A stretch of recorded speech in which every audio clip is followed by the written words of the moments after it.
안녕하세요. 최원영의 책갈피 246번째 시간입니다. 오늘은요, 시계를 보지 마십시오 라는 제목으로 짧은 이야기를 준비했습니다.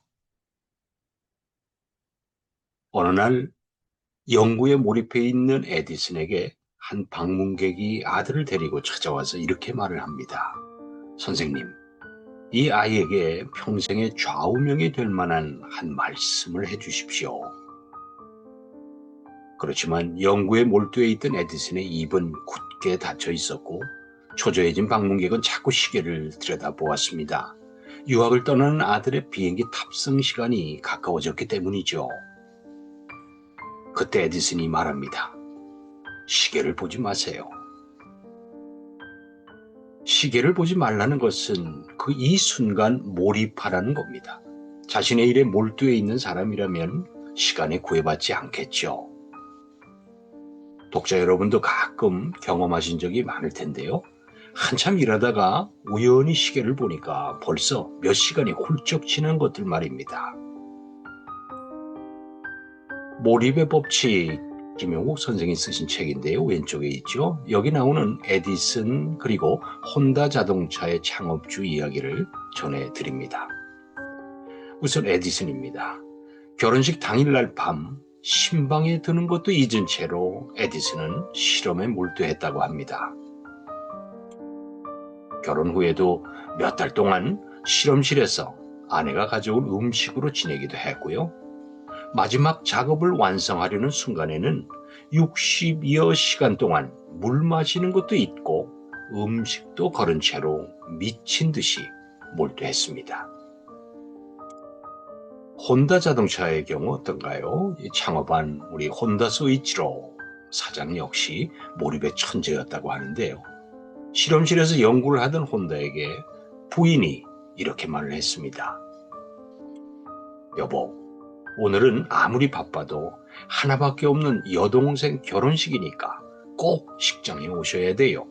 지난번 남자동생 결혼식 때 아버님이 당신을 찾아서 제가 무척 난감했어요.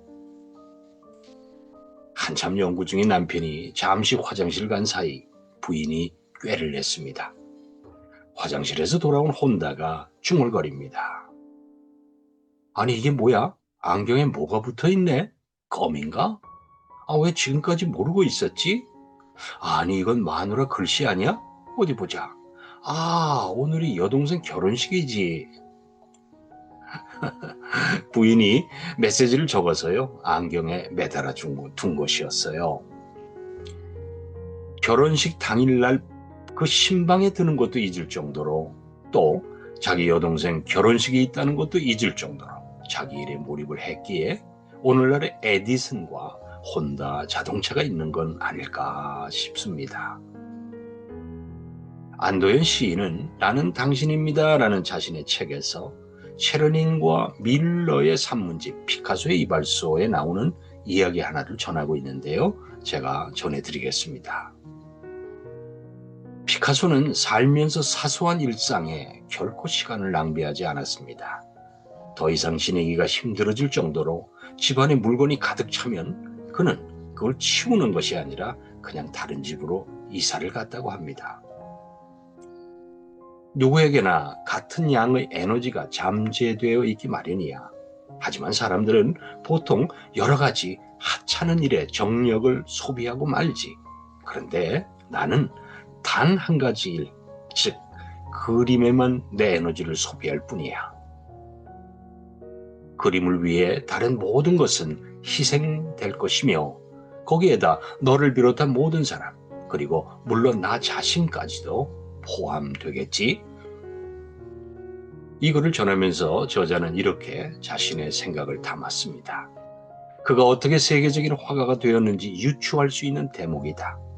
자신의 에너지를 사소한 일에 분산시키지 않아서다. 자신의 예술을 위해 다른 모든 것들은 희생될 수밖에 없다는 말이다. 참으로 냉혹하다. 고도의 집중력이 훌륭한 예술을 꽃피운다는 사실 말이다. 예술뿐이겠는가?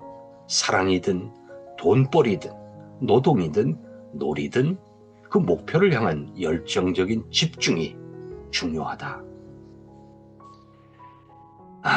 이런 거를 접하다 보면 세상 그 어느 누구라도 성공할 수밖에 없겠구나 이런 생각이 듭니다. 좋아하는 일을 또는 내가 반드시 해야만 하는 일을 그저 그 일에 시간과 공간을 초월할 정도로 몰입만 할 수 있다면 말입니다.